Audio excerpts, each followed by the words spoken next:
Welcome back, everyone, to White Feather's Counsel of Men. We are privileged to be here. This is session 4 of our time together. My name is Warren Hammonds, and our co-host is Phillip White. Phillip White, nice to be back.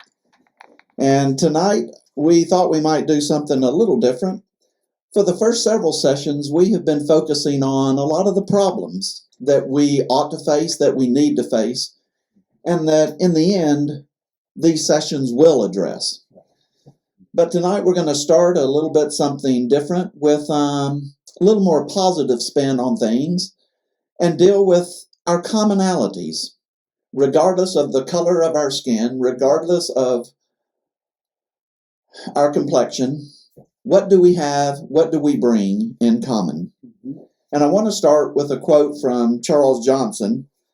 About 30 or so years ago in the early 90s, he writes, "I believe in my bones that the things that separate us make up 1% of who we are, and that 99% of our lives are similar."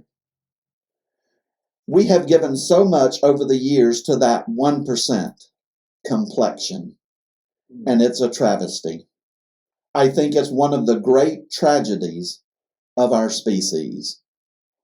So with that in mind, we're going to spend a little bit of time, at least initially, on some commonalities, even if they're not positive commonalities that some of us might bring.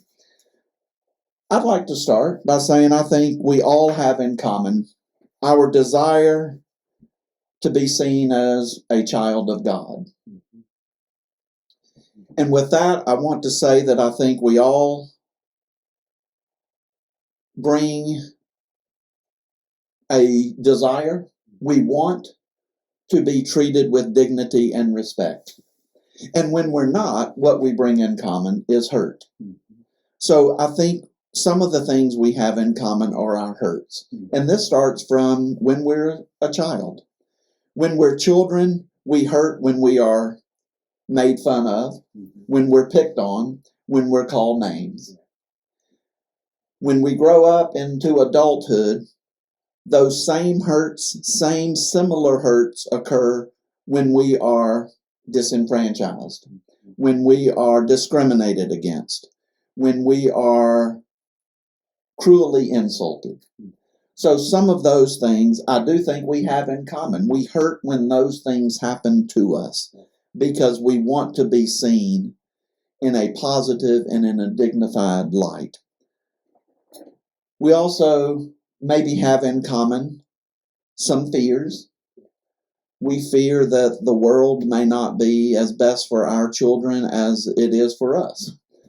And so therefore, one of the things we bring in common may be that we have a hope for the world to be a better place for our next generation than it is for us.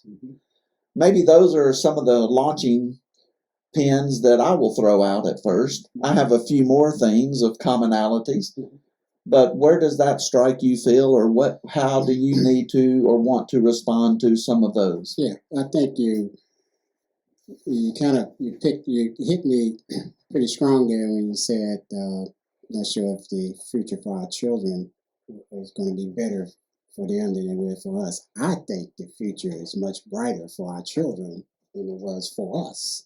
I think that I look at my own children, and I think that the children today are more, if there was one benefit from integration, school integration, and we talked about that some, is that gave these two separate group of people, African American, blacks, and whites, to actually come together through an educational system. But in that, it brought about an opportunity to build relationships.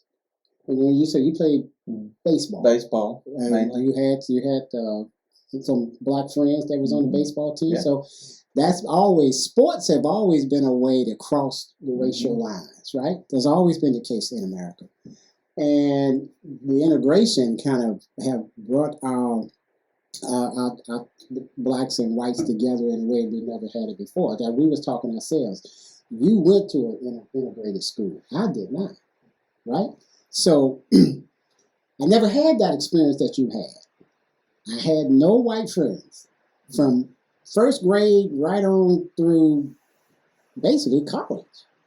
I had no white friends. No. I'm glad to be your first. Yeah, you really are. And that's true. You really are. I told my wife that. I said, woman and I, we got a tight relationship. And that's the first, as far as a white male that I can say. I've had some good relationship with people I work with on a professional level, but not on a level like this, where we're talking about life and all kinds of stuff. So that I do think that the future is brighter for our kids because they have that relationship and they just go with it. You know, they say if something's not right to them, they just call it for what it is. They don't worry about, can I say this or should I not say this? And if you see them in their marches and protests, they're just a mixture, just a cornucopia of people. And I think America's in good shape because of them, not of us. I think our generation is fading out and this new generation is coming in and they got their own processes as to what they think is right and wrong. And I think that generation, though, I think they will hope for a better day for their child and their children as well. And, I think we have hoped for that and dreamed of that. I think that's what we have in common. I think no matter the color of your skin, I do think deep down we all want to hope for that better world that to live in now and to live in the future. I think one of the things that we have in common is that our character is not defined by the color of our skin. And sort of a quote from Martin Luther King Jr. We're not defined by that at all. The character is not about that. The character is from within. And the character is built on how we live and how we relate. I do think what else we bring in common is that we all strive to be somewhat successful. Now, the definition of successful may differ, but I think we all strive for some type of successfulness. And one thing that might sort of be controversial, not real controversial, but I know that you can speak to this a lot. I think one of the things we have in common, maybe more as men, is this competitive nature about ourselves. And I don't want to sound sexist with that, but it seems that we bring that type of man-upness approach to a lot of situations. I need to be a little better. I want to climb the ladder of success. I want to not show you up, but maybe outdo you just a bit. I want to have that competitiveness edge. And that can be used for both positive and negative, I think. So those are a few more things that I've thought of. That's interesting you said that. My dear mother-in-law, she's deceased now, but she would tell my wife and the two daughters that there's no reason for a white person in America to be poor. She used to say that statement to her daughters. And she was born probably like 1920, right? And she was basing it on this I guess the so-called privilege clause. That white folks have more privilege, they have more easy routes to achieve things and stuff like that. But she just fell in the heart that if you see a poor white person, you have to ask yourself, how did that happen? How did that happen to this person? That shouldn't be. And I think that's we have to ask ourselves, is that true? Because we have in America we have a lot of white folks that would fall under the poverty line.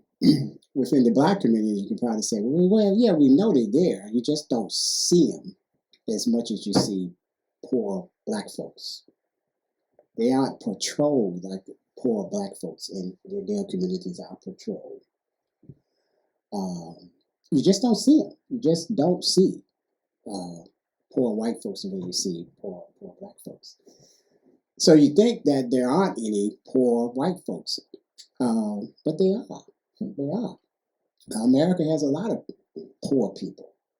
We don't talk about it as a country much. Yeah, and that's where we have failed. America should not have poor people, period. It really should. We shouldn't have homeless Yeah, that's people. a whole nother podcast we could go to for should that. not That's for have sure. any of that. But in regard to, when we go back to Yeah. this thing about men and that the one thing that you and I talk about this a lot in regard to men having this propensity towards violence. And it's how we as men, if we know almost every day in America, when you turn on your TV in the morning, you're going to get news about violence. And 99.9% of the time, it's being done at the hands of boys and men. You know? And we have got to get to a point where we can stop and just ask ourselves, why has this become so normal? What is it about boys and men in our training? It's kind of like being in that man box we like to use for those of us that have worked with men. How do you help men get out of that man box? Because the more we stay in that man box, we take on these being competitive, don't want to fail, want to be independent, want to be my own man, can't nobody tell me what to do, no sense of discipline. And that has, in my research, in my mind, is that has contributed to why we have such enormous numbers of incidents of violence committed by men. It could be committed to another man or women or children. And I think until our political arena, until our social scientists, until our faith-based communities can begin to address that, we will never, ever be able to say we're a country that has a good balance between law and order. I just, in my mind, I just don't see it until we as men.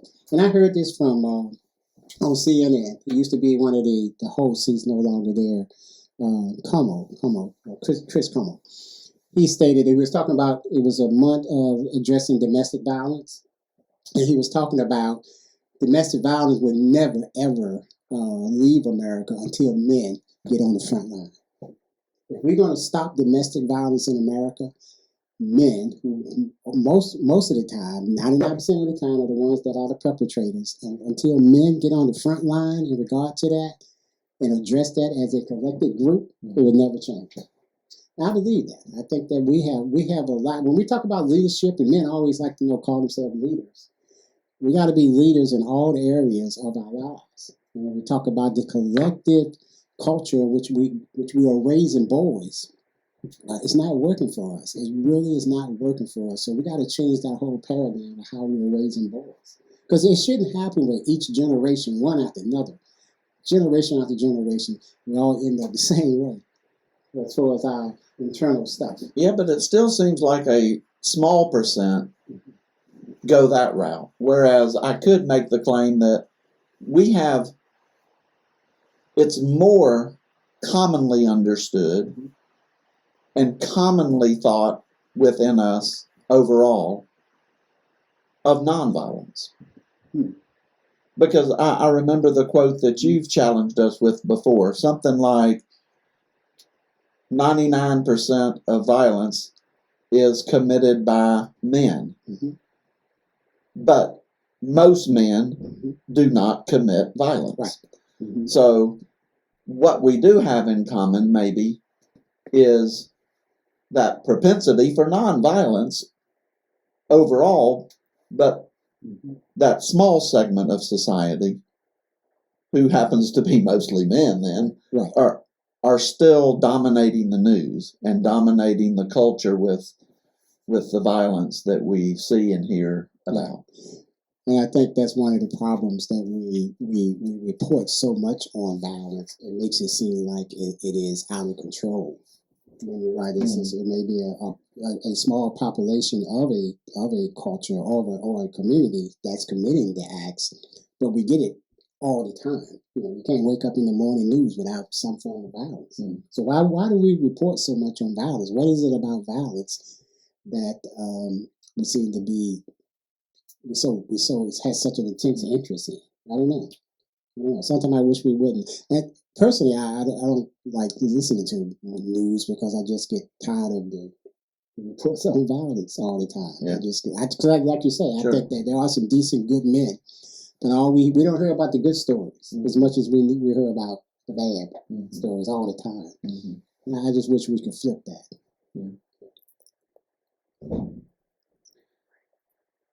I think we dealt with some of our commonalities, what brings us maybe to the table together, maybe to highlight some of those, even though some of them are somewhat on the negative side. We're going to take a little break and maybe come back and talk about maybe the question, the devil's advocate question is, if we have so much in common, why are we so divided? Okay. After that. Okay.